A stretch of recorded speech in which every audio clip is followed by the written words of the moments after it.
Merci beaucoup, je suis ravi d'être là. On a une première expérience là de webinaire, de partage, de retour sur expérience sur l'utilisation d'un outil mis à disposition par Elsevier, qui est un outil d'anatomie. Aujourd'hui, moi, en tant qu'enseignant, évidemment, et chirurgien de l'appareil urogénital masculin et féminin, les supports anatomiques sont très importants. Alors, j'ai connu la période où on faisait de l'enseignement sur rétroprojecteur, on faisait des schémas, mais ces schémas n'étaient pas très didactiques, n'étaient pas très pédagogiques. Aujourd'hui, on dispose d'outils numériques, modernes, en 3 dimensions, qui nous permettent de nous donner une vision holistique, on va dire, de l'organe, et l'organe et de comprendre mieux la pathologie. Alors cet outil, il a volontiers deux champs d'application. La formation médicale entre collègues. On veut, j'allais dire, faire de la formation médicale initiale pour la formation des externes, des internes, des étudiants en médecine, ou la formation de médecins, puisque on sait très bien que tout au long de notre carrière professionnelle, nous ne cesserons d'apprendre. Donc, c'est très important de voir que l'évolution de notre métier peut être corrélée à l'utilisation de ces outils pour la compréhension des radiologies, des scanners, des IRM, pour la compréhension de l'anatomie du patient ou pour la compréhension de la physiopathologie des maladies. L'autre point, c'est l'enseignement qu'on peut avoir dans notre activité clinique, c'est-à-dire en consultation, dans la communication vers le grand public. On sait bien qu'il y a des campagnes de sensibilisation à certaines maladies. Octobre rose, on vient de tourner la page avec le cancer du sein. Eh ben, on est en novembre. C'est peut-être pas un hasard si Elsevier a choisi d'organiser ce webinaire pendant Movember, parce que Movember, c'est le mois de novembre qui est dédié à la santé masculine, aux pathologies urogénitales et notamment au cancer de la prostate, dont on va parler ce soir. Donc, comment intégrer l'outil dans la pratique? Je vais vous partager mon écran pour vous montrer deux exemples très simples. Et puis, on jonglera entre l'exemple que je vous montre et l'outil à proprement parler. Alors, est-ce que vous pouvez juste me confirmer que vous voyez bien mon écran? Si c'est le cas, parce que moi, Alors, pour j'arrive. l'instant, non, c'est vous qu'on voit. Alors, c'est pas grave. Je vais essayer de partager l'écran. Partager. Et là, normalement, ça devrait être bon. C'est bon. Ouais, exactement. Donc l'idée, c'était de souligner l'intégration de ces outils dans la pratique, parce que ça a été proposé par les équipes d'Elsevier. On connaît Elsevier comme éditeur scientifique de journaux français, de l'EMC, d'un certain nombre d'outils d'enseignement. Mais c'est vrai que cet aspect de support pour la pratique et pour l'enseignement est totalement original dans sa façon de le concevoir. Alors, le cancer de la prostate, c'est une maladie très fréquente. Le cancer de la prostate, c'est une maladie qui augmente de plus en plus chez l'homme vieillissant et on est dans des populations occidentales dont la France fait partie, où effectivement l'incidence de cette maladie a plutôt tendance à se révéler vers l'âge de 71 ans. Un certain nombre de ces cancers ne sont pas agressifs, d'autres le sont, donc on doit discriminer entre les formes indolentes et les formes potentiellement agressives. Parce qu'il y a plus de chances, une fois diagnostiqué, qu'on meurt avec son cancer de la prostate plutôt qu'à cause de son cancer de la prostate. Néanmoins, parmi le nombre de nouveaux cas par an, il faut quand même distinguer ceux d'entre eux qui sont susceptibles de progresser rapidement et d'avoir une évolution qu'on appelle létale. On considère qu'il y a à peu près euh, 10 à 11 000 cas de cancer de gens qui vont mourir de cancer de la prostate par an en France. Comment l'outil euh, Complete Anatomy peut s'intégrer dans la consultation, dans la compréhension de la maladie? D'une part, si vous interrogez les gens dans la rue, en tant qu'urologue, on aime bien faire des sondages. Si vous interrogez 100 personnes dans la rue et vous leur demandez à quoi sert la prostate, eh bien, à peine 15% d'entre eux peuvent répondre. Alors, ça peut prêter à sourire, mais si vous interrogez des étudiants en médecine, la proportion n'est pas plus élevée en première ou en deuxième année de médecine où on dit à quoi sert la prostate. Eh bien, la prostate, c'est une glande génitale qui a une fonction sexuelle. Et donc, si la prostate est malade, il risque d'y avoir des dommages collatéraux en cas de traitement de cette prostate sur la sphère urogénitale et donc la sexualité des patients. Alors, aussi, on peut avoir la réflexion en se disant, un monsieur de 71 ans qui est diagnostiqué avec, j'allais dire, une maladie prostatique, il n'a peut-être pas la même sexualité qu'il avait à 45 ans ou qu'il avait à 25 ans.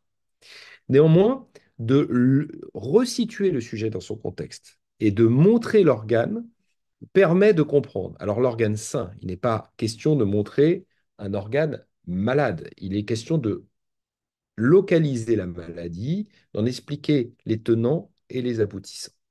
S'agissant de la prostate, vous voyez que dans le nouveau modèle tel qu'il est représenté à droite, dans sa vision 3D, on voit schématiquement comment la prostate va s'inscrire autour de l'urètre. Donc c'est une glande génitosexuelle qui fabrique le sperme. 80% du liquide qui est émis au cours de l'éjaculation vient de la prostate. 20% vient des testicules. Donc c'est une glande qui a une fonction sexuelle, de reproduction, et qui en vieillissant va avoir tendance à grossir. Donc, le support, voilà le type de dessin ou de support qu'on avait auparavant. Ça, c'est pas un support Elsevier, c'est un support, j'allais dire, plus traditionnel. Et maintenant, on va jongler dans l'outil Elsevier pour vous montrer ce que peut vous procurer Complete Anatomy.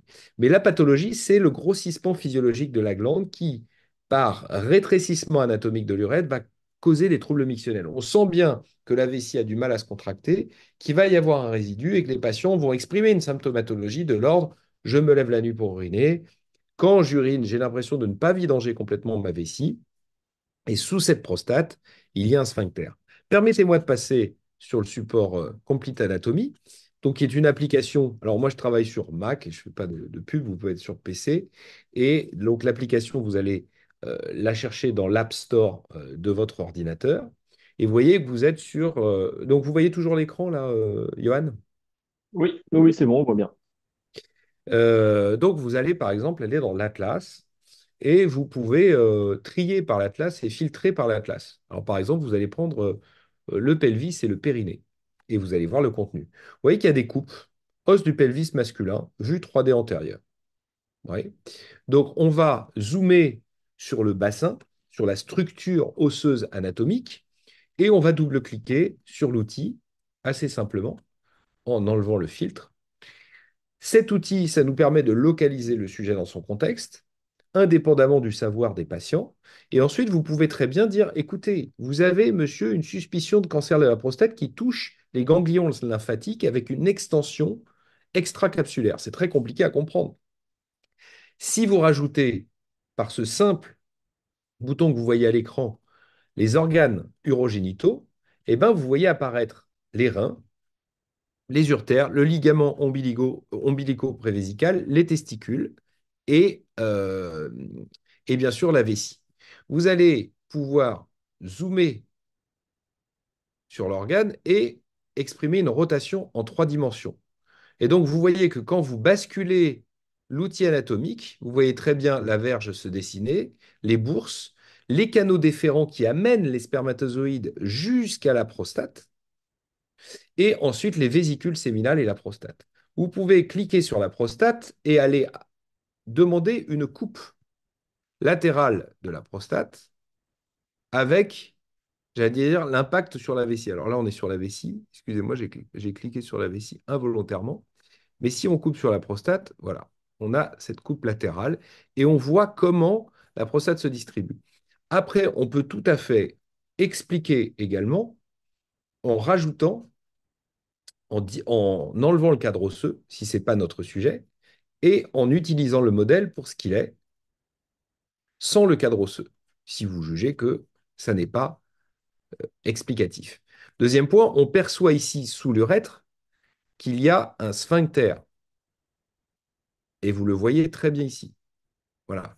Donc à chaque fois, vous avez l'explication sur les fibres de l'urètre membre 2, comment ça resserre l'urètre. Et les gens qui sont opérés d'un cancer de la prostate, quand ils ont un cancer localisé, vous dites, quelles sont les conséquences? Ben, on va retirer la prostate, donc il ne va plus y avoir d'éjaculation. Et il va aussi y avoir la question de l'érection, parce qu'on voit la proximité entre la prostate et les corps caverneux qui contribuent à l'érection. Là encore, vous pouvez élargir en cliquant sur la verge et demander une coupe latérale. Si vous avez une coupe latérale, on perçoit bien l'urètre et les corps caverneux. Donc c'est tout à fait intéressant parce que vous pouvez jongler d'une forme de tissu à l'autre en réduisant le modèle et vous vous dites comment est-ce qu'on trouve la prostate dans l'abdomen? Eh bien, vous rajoutez par exemple le système digestif. Et on perçoit là que la prostate est un organe sous-péritonéal, sous le péritoine et dans, j'allais dire, indépendant du rectum. Enfin, Certains patients disent, tiens, professeur, vous avez réalisé un toucher rectal pour explorer votre prostate. Bah oui, parce que votre doigt rentre dans l'ampoule rectale au contact de la glande prostatique et on le perçoit ici. Donc, par ce simple, et le temps nous est compté en consultation, surtout dans nos hôpitaux publics où il y a une espèce de file active qui est très importante, l'idée, c'est d'optimiser le temps que l'on consacre aux patients en consultation et de se servir d'un outil, il y a beaucoup de tablettes, d'ordinateurs qui sont disponibles, qui soit très didactique et que chacun utilisera à bon escient, en fonction de sa pratique. En tout cas, l'outil n'impose pas une utilisation dans un sens ou dans l'autre, mais il a tellement d'options éclectiques, transversales, horizontales, qu'en fonction du type d'indication que vous donnerez au patient, soit sur la chirurgie que vous comptez exercer, soit sur l'explication de la maladie, soit sur l'explication des conséquences du traitement de la maladie, on voit que l'outil est très complet. Ensuite, vous pouvez expliquer les complications potentielles d'une opération en disant, bah, il faut que je passe derrière le côlon et je peux blesser l'urtère, comme on le voit ici. Autre exemple, comme je vous l'ai dit, le cancer de la prostate, il va disséminer depuis la glande jusque dans le système lymphatique pour donner des métastases. Il y a un certain nombre de patients qui ont déjà entendu le terme de curage. On le connaît dans le cancer du sein avec le ganglion sentinelle. C'est assez abstrait. Et bien là, avec l'outil Complete Anatomy, vous allez pouvoir restituer, comme je viens de le faire, le système lymphatique, qui est le troisième système circulatoire de l'organisme après le système veineux, le système artériel. Mais si vous voulez voir les veines, eh bien, vous les montrez tout comme les artères, et vous pouvez expliquer que les ganglions qui sont à proximité de la prostate sont ceux qui vont être récupérés pendant l'intervention. Vous voyez, vous avez les ganglions ilio-obturateurs qui sont entre la veine et l'artère, les ganglions qu'on voit présacrés derrière, et de plus en plus en oncologie, on entend parler, par-delà de scanner ou d'IRM, d'examens d'exploration qu'on appelle le TEP scan. Ce sont des examens d'imagerie nucléaire dans lesquels on va mettre un traceur radioactif qui va nous indiquer, en fonction de l'activité métabolique de tel ou tel ganglion, si des ganglions sont suspects d'être envahis par des cellules cancéreuses. Parce qu'on sait que dans tous les cancers, il y a des cellules cancéreuses. Donc, vous voyez l'intérêt du modèle. Je vous ferai une autre démonstration derrière. Et si, là encore, vous voulez à tout moment retirer euh, les structures anatomiques qui vous gênent pour retourner vers l'organe sur lequel vous souhaitez zoomer, aucun problème. Le modèle est très simple d'utilisation de cette perspective, avec des rotations 3 dimensions qui permettent d'obtenir, j'allais dire, une vision assez détaillée. Vous pouvez cliquer sur la prostate, en avoir une vision, comme je vous l'ai dit, latérale, antérieure, en élargissant l'organe. Et donc, c'est assez simple et assez intuitif. J'en suis utilisateur dans le cadre de la préparation du webinaire avec les équipes d'Elsevier qui ne m'ont pas particulièrement formé, m'ont donné quelques instructions et je suis sûr de ne pas encore en exploiter toutes les particularités, mais je vous montre ce qui m'a semblé extrêmement intéressant. Donc, je reviens à la présentation. Et donc là, on est sur les coupes telles qu'elles étaient, on va dire, dans l'ancien logiciel Elsevier et maintenant dans le nouveau modèle de Complete Anatomy. Donc, quelle chirurgie? Bien, le cancer de la prostate localisé, comme le recommande l'Association française d'urologie, est sujet à être traité ou soigné par prostatectomie totale. Alors, comme je suis chirurgien, moi, je vais expliquer la chirurgie robotique à mon patient.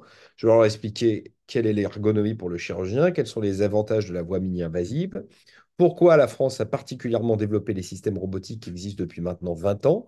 C'est, j'allais dire, l'évolution ultime de la célioscopie telle qu'on a pu la connaître dans les années 80 ou 90. Et la France est actuellement le troisième pays le plus équipé au monde, avec un système qui est prédominant sur les autres, qui est celui d'Intuitive, mais des nouveaux systèmes qui arrivent sur le marché, comme ceux de Medtronic ou ceux de Johnson Johnson. Néanmoins, tout ça, ce ne sont que des outils. Et quelqu'un qui manipule un outil, un avion, qui conduit une voiture, qui manipule un robot, et comme je le dis à mes patients, qui a l'outil mais qui le manipule mal, reste, j'allais dire, ne maîtrise pas la technique opératoire. Donc, ce qui est plus important, plutôt qu'une technique de laser, de robot, etc., de maîtriser une technique, c'est de maîtriser l'évolution de la maladie et l'explication. Ce qui est intéressant avec le modèle d'Elsevier, on va revenir dessus, c'est que dans les interventions, quand on dit, bon, bah voilà, il faut faire une prostatectomie, on va retirer la glande prostatique et on va toucher le sphincter, vous voyez qu'ici, la représentation est plus que schématique. Je me permets de revenir sur le modèle Elsevier, alors qui est un modèle anatomique et pas un modèle pathologique. Donc, il va vous aider pour l'anatomie chirurgicale. Et c'est le but. C'est pas l'anatomie telle qu'on l'apprend dans les livres d'anatomie. Alors, vous pouvez toujours rentrer dans les détails, mais moi, ce que je perçois être pertinent pour vous en tant qu'étudiant en médecine ou clinicien d'une autre spécialité que l'urologie, c'est de comprendre les répercussions physiologiques. On perçoit que quand la glande prostatique va croître, elle va aller écraser l'urètre. Après, vous pouvez très bien aller prendre dans le registre urètre et vous allez avoir un certain nombre euh, de mots-clés qui vont ressortir que vous pourrez retrouver, soit par le biais de l'appareil urogénital à proprement parler, et en retirant le filtre, excusez-moi, voilà, on peut passer immédiatement à des structures féminines, parce qu'il n'y a pas que les hommes qui ont l'urètre, mais évidemment, on n'est plus dans la pathologie prostatique. Vous voyez, donc on a la capacité de passer d'une structure à l'autre en fonction de ce qu'on souhaite montrer. Par exemple, une dame qui vient vous consulter pour un prolapsus, c'est-à-dire une descente d'organes. Alors, je vois qu'il y a une question dans le chat sur les traitements du cancer de la prostate vont-ils évoluer dans le futur? On n'attend pas le futur pour faire évoluer les traitements du cancer de la prostate. Je vous donne l'exemple ici de l'exploitation de l'outil sur l'anatomie. Aujourd'hui, sur 100 cancers de la prostate reçus, il y en a 10% qui sont des candidats à la surveillance active. Il y en a 20% qui sont des candidats à des chirurgies d'exérèse, 10% des candidats à des traitements focaux. Il y en a 20% qui vont être candidats à des traitements de radiohormonothérapie. Donc, vous voyez la variété des traitements qui vont être discutés en réunion de concertation pluridisciplinaire. Mais l'exemple de l'outil d'anatomie, Complete Anatomy qu'on utilise ce soir, se prête volontiers à l'exposition de la chirurgie. La chirurgie, parfois on peut montrer une vidéo dans des congrès médicaux, mais je ne pense pas à titre personnel, dans mon expérience, que ce soit propice d'aller démontrer des vidéos de chirurgie ou de mettre en perspective des vidéos de chirurgie à des patients. Parfois, je suis amené à montrer, si le patient le souhaite, une photo de la pièce opératoire, mais ces vidéos de chirurgie, qui peuvent être didactiques ou pédagogiques pour les médecins, sont parfois très difficiles à visualiser pour les patients, surtout quand ils ont des difficultés par rapport à visualiser du sang ou des tissus en cours de dissection. Donc, l'utilisation du support anatomique est plus propice à une éducation proche de celle qu'on donne dans les fiches d'information des sociétés savantes. Ce qui est important, c'est que ces fiches d'information ont pour vocation de démontrer que toute l'information a été donnée de façon loyale aux patients et que vous savez qu'on est dans un monde qui se judiciarise de plus en plus, où il y a de la sinistralité. Et donc, en cas de complication, il revient à vous, en cas de saisie du dossier médical, que de montrer que l'indication a été complète. Et vous pouvez donc justifier auprès de votre assureur l'utilisation fréquente d'un support d'anatomie ou d'un support pédagogique, comme nous, on pouvait en avoir en consultation, vous voyez, qui sont modélisés comme ça, mais si vous le perdez, c'est foutu. Tandis que l'avantage du support du logiciel proposé par Elsevier, eh bien, c'est de passer de la réalité à la pratique très rapidement, sans montrer des tissus, entre guillemets, sanguinolents qui pourraient écœurer une proportion non négligeable de gens que vous recevez en consultation. Voici le type de pièce opératoire qu'on va obtenir après prostatectomie. Et vous voyez que si vous montrez ça aux patients avant l'intervention, même chose pour la radiothérapie ou d'autres moyens de traitement focaux, vous risquez d'éconduire un certain nombre de patients et ils risquent de se focaliser de façon négative sur le traitement. Donc le but, c'est d'être didactique et pédagogue, de montrer et d'expliquer, mais de ne pas écœurer et éconduire le patient de la prise en charge thérapeutique. L'autre application que j'ai jugé opportune de discuter avec vous ce soir, c'est le cancer du rein, puisque le cancer du rein a une singularité, c'est que c'est l'un des cancers qui est découvert de façon fortuite le plus fréquente. Exemple, un patient qui a un accident de la voie publique, il vient aux urgences, on lui fait un scanner, on trouve fort heureusement pour lui aucune lésion et par hasard, donc de façon fortuite, un cancer du rein. Et c'est le mode d'adressage le plus fréquent avec la multiplication des examens d'imagerie qui sont faits dans la population en général. La question qui se pose quand il y a un cancer du rein, Déjà, c'est de savoir où est le rein et expliquer que c'est un organe rétropéritonéal, sous-diaphragmatique. Et de ce point de vue-là, c'est bien. Et puis, est-ce qu'on peut faire une néphrectomie partielle ou pas? C'est-à-dire, est-ce qu'il faut retirer l'intégralité du rein et donc une unité fonctionnelle rénale avec un impact défavorable sur la fonction rénale à terme, pas immédiatement, parce qu'il y a des gens qui donnent un rein dans le cadre de la transplantation rénale, on le fait régulièrement sur des dons de rein intrafamiliaux et il n'y a pas de conséquences, mais il faudra, autant que faire se peut, préserver la fonction rénale, épargner les néphrons. Et donc aujourd'hui, les enjeux, c'est la néphrectomie partielle ou pas. Comment expliquer ça aux patients? Eh bien, on retourne dans notre outil proposé par Elsevier, Complete Anatomy. On va aller à l'accueil et on va aller sur l'atlas. On va demander, par exemple, euh, on va aller voir dans notre atlas si il y a. Alors, vous pouvez regarder plancher pelvien vue latérale, le rein. On va mettre le rein. Alors, contenu, pardon, rein. Je l'avais hier. Qu'est-ce qui se passe aujourd'hui? Alors, sinon, je vais prendre ça. Voilà, je vais prendre l'abdomen. Couche abdominale antérieure qui est très très bien. Voilà, couche abdominale antérieure, vous dites, bah, tiens, c'est la paroi, je vais cliquer là-dessus. J'enlève le filtre et je vais dire au patient, bah, sous votre paroi abdominale antérieure, sous votre couche musculaire, je vais retirer la couche musculaire. Je les retire une par une. Il va falloir que j'incise vos couches musculaires et que j'aille chercher vos reins.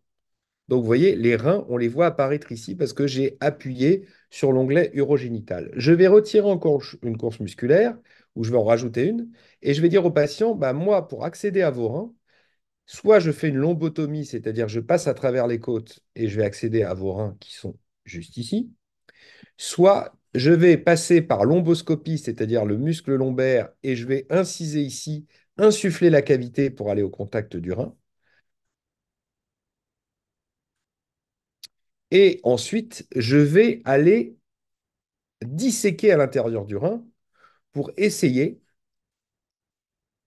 de retirer la tumeur qui s'y est développée. Donc on peut élargir le rein à proprement parler et montrer au patient, voyez, que le rein est quasiment sous les côtes. Les gens, il y a une expression populaire, ils vous disent j'ai mal au rein. Et ils montrent en général leur sacrum, leur coccyx, etc. C'est j'ai sorti mes poubelles, j'ai mal au rein.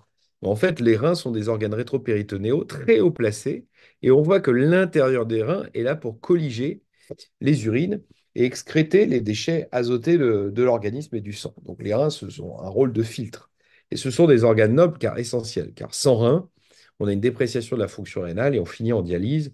C'est d'une part très astreignant et la durée de vie d'un patient, l'espérance de vie d'un patient diagnostiqué d'un cancer du rein qui est en dialyse est très grave. Donc l'enjeu de l'épargne néphronique est très important.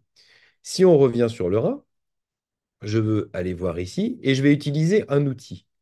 Par exemple, je vais utiliser les ciseaux pour faire une incision de mon rein.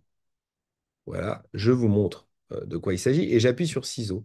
Et vous voyez que grâce à cet outil, je vais aller zoomer sur l'intérieur de l'organe pour montrer au patient que effectivement, d'une part, on peut, j'allais dire, utiliser l'outil pour regarder ce qui se passe, mais leur expliquer que quand je vais grossir le rein, je vais tomber sur les cavités. Donc, si la tumeur prend son pied à l'intérieur du rein, il risque d'y avoir ce qu'on appelle une fistule urinaire ou des conséquences. Donc je pense que l'outil de ce point de vue-là est extrêmement pédagogique. Je reviens sur ma néphrectomie partielle et mes enjeux. Vous voyez, ça c'est la représentation TNM, tumeur, node, métastasis qu'on montre quand on fait de l'enseignement. Et vous voyez que les schémas sont un peu barbares, antédiluviens ou anachroniques, compte tenu de ce que je viens de vous montrer avec le support fourni par Elsevier. Donc, ce qui est très intéressant, là encore, c'est d'aller chercher aussi la vascularisation. Vous faites une transplantation rénale, vous faites une chirurgie partielle, vous expliquez au patient que pour éviter le saignement opératoire, vous allez clamper l'artère. Pour clamper l'artère, il faut donc occlure le vaisseau qui est rouge de façon à ce que le rein ne soit plus vascularisé et qu'on puisse faire une exérèse de la tumeur. Évidemment, l'incidence du cancer du rein, comme je vous l'ai dit, ne cesse d'augmenter par l'utilisation des examens de radiologie qui sont très fréquents dans la population. Mais puisqu'on fait davantage d'examens, on trouve davantage de petites tumeurs. ces petites lésions qui sont facilement traitées et diagnostiquées par la chirurgie moderne. Alors, vous voyez le type de schéma ringard qu'on utilisait avant pour expliquer les principes de la chirurgie partielle avec une épargne néphronique. Là, je vous ai donné un scanner abdominopelvien avec injection. On voit au niveau du rein droit une tumeur complexe. Donc, si on revient vers le support et qu'on dit, bah, écoutez, moi, si je vais à l'intérieur du rein, je risque de léser les cavités piélo-calicielles qui sont les urines et je risque d'avoir une fistule, je vais vous expliquer ce dont il s'agit. Et vous voyez, grâce au support fourni par Complete Anatomy, vous pouvez switcher d'une sous-structure à l'autre au sein de l'organe, sans rentrer dans les détails, et vous pouvez vous adapter. Ensuite, il y a des patients qui viennent vous voir pour des syndromes de la jonction piélo-urétérale. Et bien, vous leur dites, il s'agit de la jonction entre le piélon, qui est ici, le île rénal, donc le piélon, vous leur montrez le piélon, qui collige les urines, et l'urtère, qui est ici.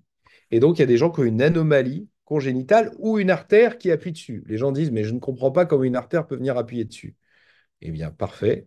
Vous rajoutez immédiatement le système artériel. Et vous en rajoutez toujours plus. Et là, vous montrez, grâce au support, qu'il y a une artère rénale principale, mais que dans 20 à 30% des cas, vous pouvez avoir des artères qui vont venir derrière le rein et donc qui vont venir comprimer la jonction piélo-urétérale et donc créer une hydronéphrose. Donc, vous pouvez très bien retirer des couches musculaires si vous jugez que votre propos n'est pas clair. Vous pouvez très bien retirer des couches de tissu conjonctif. Vous pouvez très bien retirer et faire une capture d'écran par l'outil pour regarder les rapports entre la structure anatomique et les reins.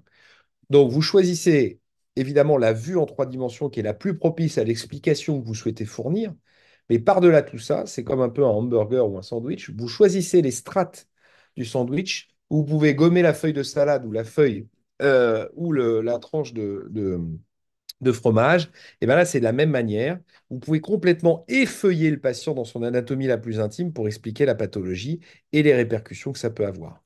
Il peut y avoir des conséquences d'une chirurgie, notamment, je l'ai dit tout à l'heure avec la prostate.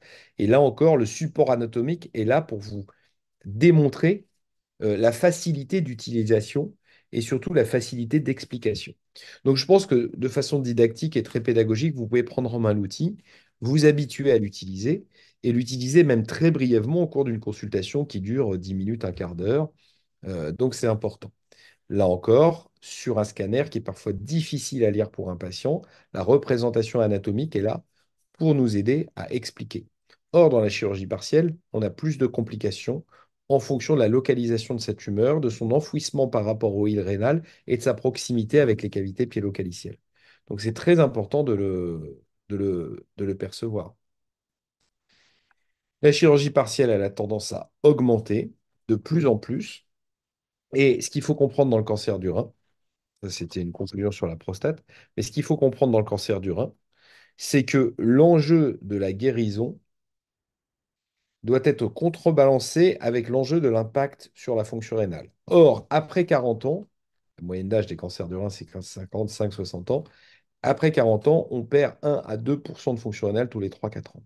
Donc la décroissance du débit de filtration glomérulaire a déjà eu lieu, et c'est pour ça qu'il est très très important de percevoir que finalement, l'épargne néphronique devient une priorité absolue en termes de traitement des cancers du rein. Alors, je vais juste revenir sur le modèle. Alors, voilà. Est-ce qu'il y a des questions dans le chat? J'ai pas accès au chat là tout de suite. J'en vois pas. J'en avais une tout à l'heure. Et s'il y Alors, a une oui, question, vous me oui, le dites. j'en ai une. Vous voulez que je vous la pose tout de suite, du coup, Ouais, ou je est-ce viens. alors, c'est quelles sont les pathologies les plus observées chez les femmes? Avec quelle intervention chirurgicale? Alors, en urologie, hein, Oui, les en femmes urologie. partagent avec les hommes quand il s'agit des tumeurs urogénitales. euh, les femmes partagent évidemment les cancers du rein, même si le sexe ratio est plus important pour les hommes que pour les femmes. Donc, les femmes ont des cancers du rein. Les femmes ont des cancers de la vessie. Elles n'ont pas de prostate, donc elles n'ont pas de cancer de la prostate. Et enfin, sur le plan fonctionnel, du urologie fonctionnelle, ce qu'on voit beaucoup chez les femmes qui ont la ménopause et qui ont eu des accouchements voix basse avec des bébés qui ont des tailles assez conséquentes, on peut avoir des prolapsus urogénitaux et donc de l'incontinence urinaire. Ça, c'est très intéressant parce qu'on peut utiliser le modèle pour revenir sur la vessie et, par définition, comprendre un certain nombre d'éléments à l'aide, j'allais dire, du modèle. Alors, si on revient dessus, moi, je vais revenir sur annuler, annuler, et je vais aller à menu, annuler, ouais, menu pelvis. Alors, moi, je voudrais rechercher vessie. On va aller là, appareil urogénital, vessie urinaire, OK? Et on passe à des structures féminines. Voilà, on va mettre appareil urogénital, vessie. Vous voyez, là ensuite, on va aller annuler le filtre. Alors, j'ai beaucoup de choses sur mon écran. Voilà. Là, c'est parfait, c'est mieux. Donc, on voit parfaitement les rapports de la vessie avec l'utérus. On voit les rapports de la vessie avec le vagin, les grandes lèvres et le clitoris. Et si une patiente a une tumeur de la vessie, on doit, si la tumeur est infiltrante, on doit théoriquement lui faire une pelvectomie antérieure. De quoi s'agit-il?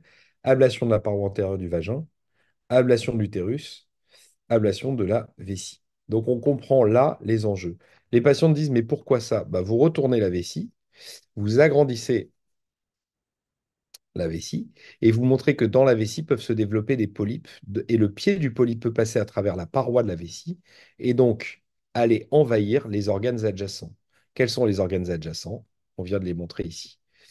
Vous dites, est-ce que c'est une intervention dangereuse? Est-ce qu'il faut faire un curage? Oui, vous montrez les artères. Vous montrez de temps en temps, il peut y avoir 5% de plaies veineuses et vous intégrez les veines dans le modèle anatomique. Ensuite, vous voulez intégrer les vaisseaux lymphatiques, vous les intégrez. Et comme je vous l'ai dit, à votre guise, vous naviguez entre les structures tissulaires, vasculaires, lymphatiques que vous souhaitez montrer en fonction de ce que vous souhaitez expliquer. Donc la particularité de l'outil, c'est qu'il est fluide, flexible, facile d'utilisation et qu'il s'intègre, comme je vous l'ai dit, dans des explications médicales de vulgarisation scientifique au sens noble du terme ou d'apprentissage de l'anatomie chirurgicale.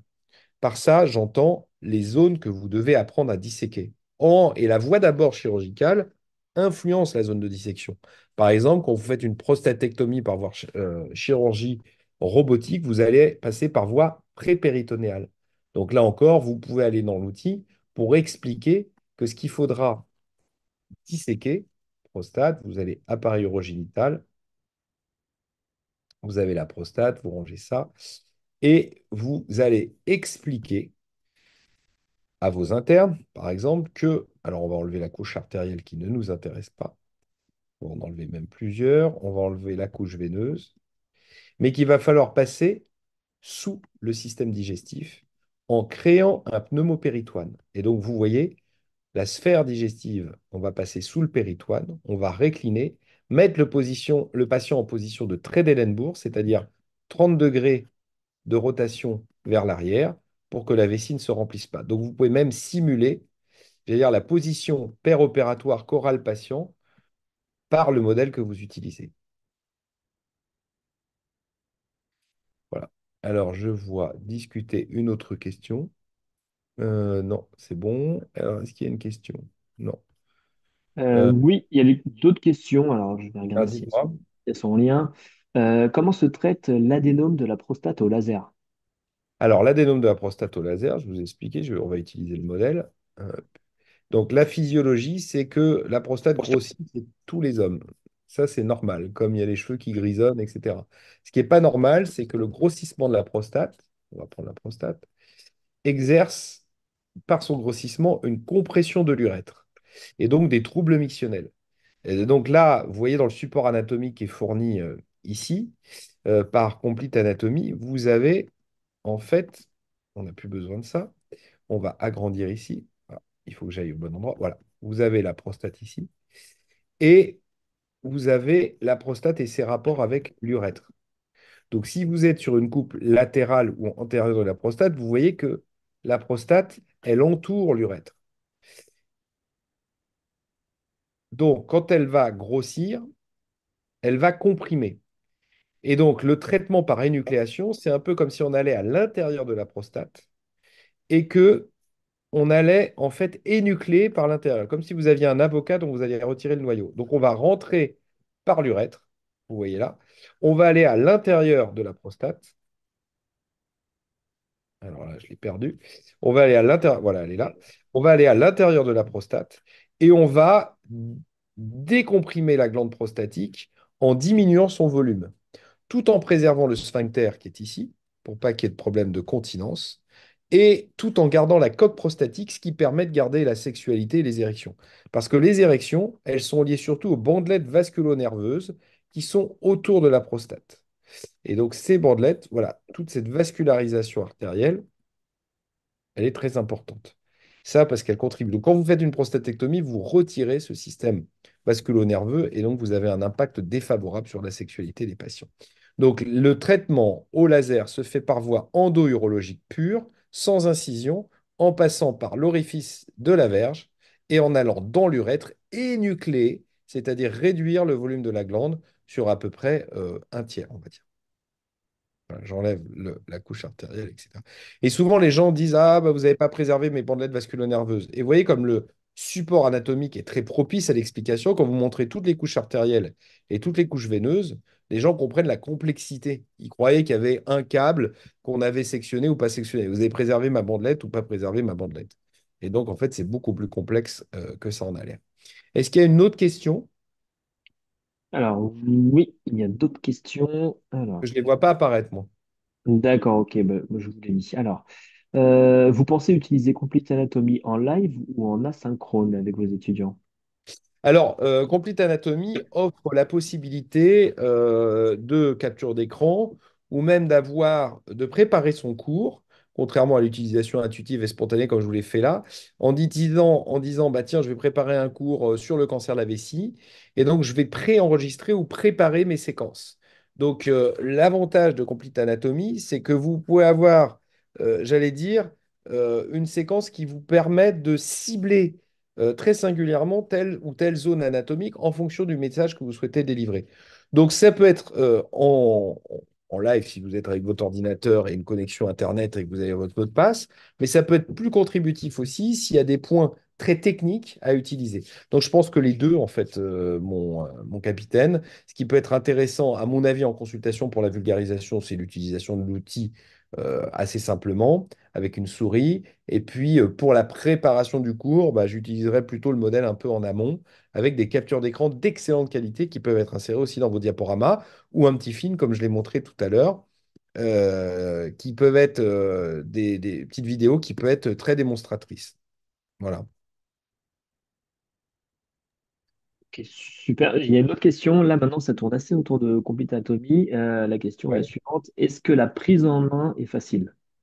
Alors, oui, parce que je ne suis pas particulièrement doué et puis j'ai une cinquantaine d'années, donc je suppose que la moyenne d'âge des gens qui nous écoutent, c'est plus jeune et que tous ceux qui sont habitués à manipuler des smartphones, des ordinateurs, des consoles de jeux, etc., il y a un aspect un peu ludique à découvrir le corps humain, de curiosité.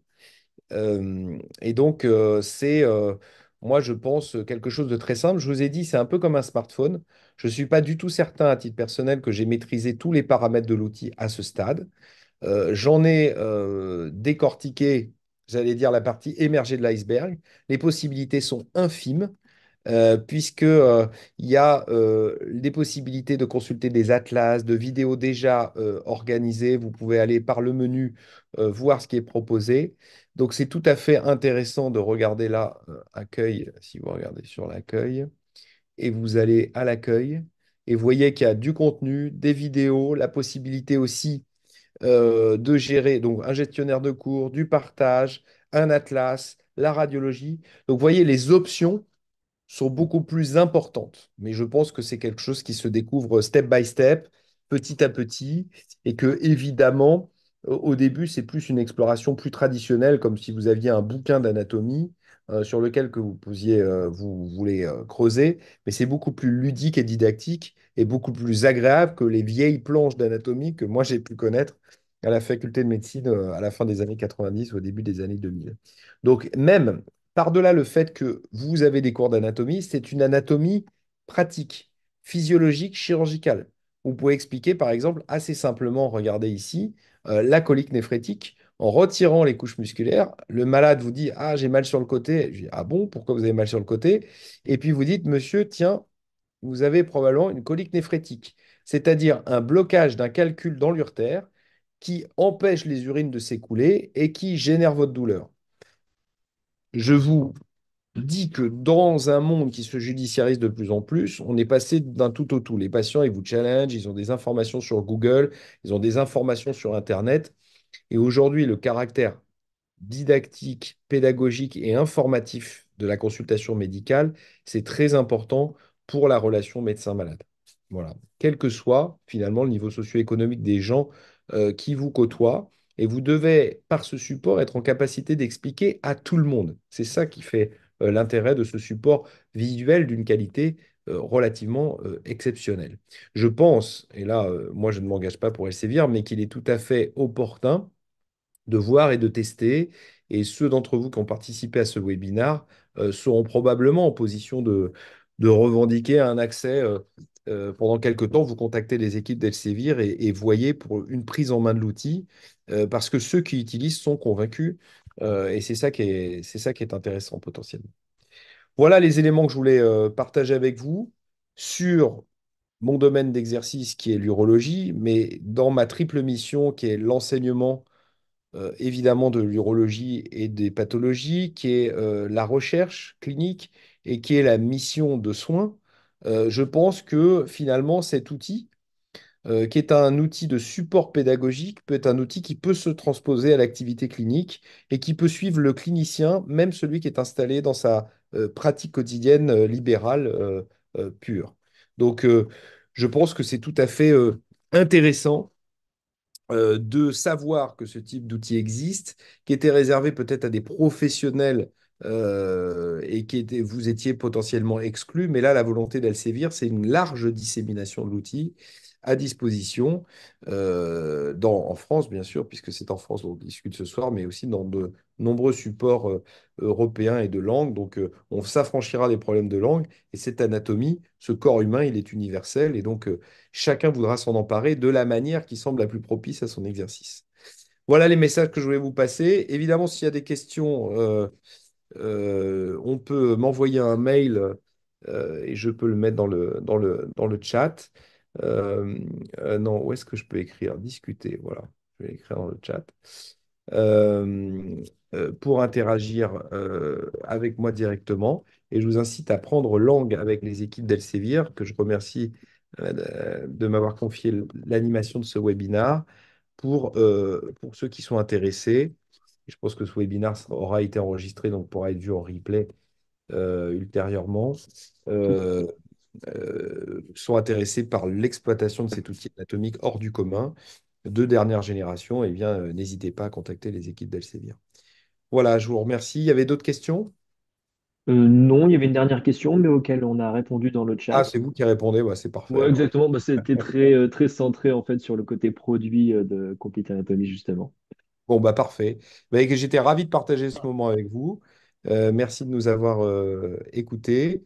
Et puis, n'hésitez pas à nous solliciter si vous avez la moindre question. Mais vous voyez que ce qu'on vous a montré ce soir, c'est vraiment la petite partie émergée de l'iceberg d'un outil d'une richesse infinie. Et donc, il faudra probablement plusieurs mois ou plusieurs semaines, non pas pour apprendre à s'en servir, mais pour apprendre à exploiter toutes les facettes de l'outil.